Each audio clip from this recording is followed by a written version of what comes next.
大家好，欢迎观看居家101，我是阿杜。各位看我大部分的视频，可能会以为我在为这些品牌做广告，不过其实并没有。我的视频纯粹就是使用经验，好的坏的都会说。只是我比较经常对我推荐的产品做视频，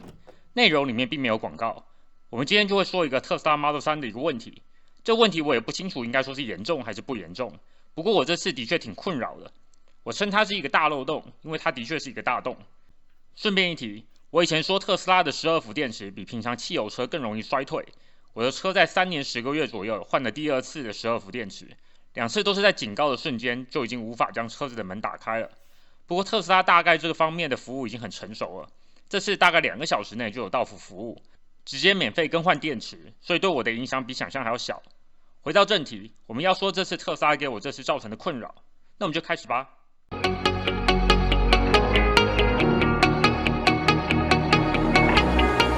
这问题我以前其实就想要检查了，因为我以前有一天开车发现车子在转弯时会有一个像是螺钉滚来滚去的声音，我想说是不是电池掉出来了。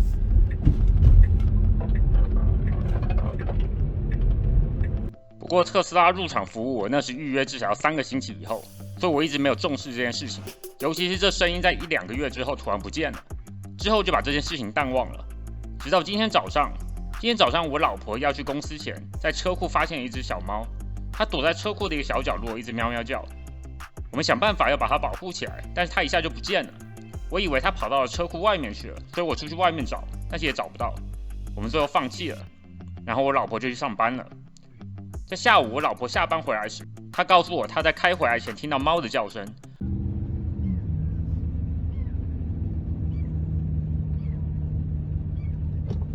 不过开始开车之后，猫叫就停下来了，这代表猫其实一直躲在车上，不过不是车里面。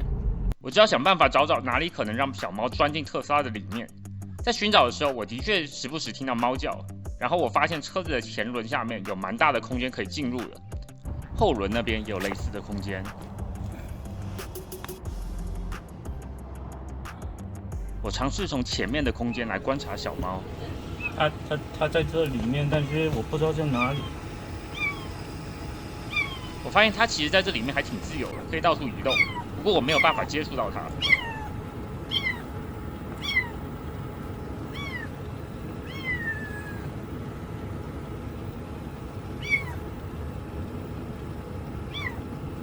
用食物勾引它也没有用，而且一阵子就不见了，也时常就不叫了。我真的很怕它在里面会脱水，所以我打电话给轮胎店，看他们有没有办法帮忙。Big O Tire 说他们很乐意帮忙，所以我就开了过去。他们一样在前轮的洞口发现了小猫，不过一下就不见了。他们把前面的底盘下来，结果发现小猫已经不见了，所以最后他们把整个底盘都下来，最后在后车厢的下面的底座找到了小猫。也就是说，前车厢下面到后车厢下面是完全相通的，小猫就从前面直接钻到了最后面。所以我们之前在前面一直想说能不能把猫抓出来，根本是不可能的。我们社区没有人有遗失猫，而且小猫状态其实还挺好的，我其实还蛮想要认养的。不过我本身养宠物的经验并不丰富，而且 Big O Tire 的店员还蛮想要认养的，所以我就让给了他们，希望这样对小猫比较好。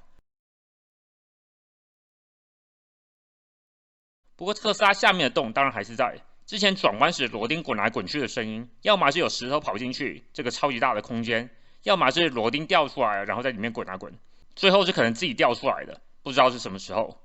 也不知道什么时候又会有其他的异物跑进去，我也不清楚是不是有这样的设计的理由，不过在这边分享给大家做参考。不过我觉得至少在我的 Subaru Forester 上面不会遇到这个情况。如果您觉得视频有帮助，请按赞、订阅并开启小铃铛。我尽量更新各种居家建议，希望对大家有帮助。非常感谢，谢谢收看。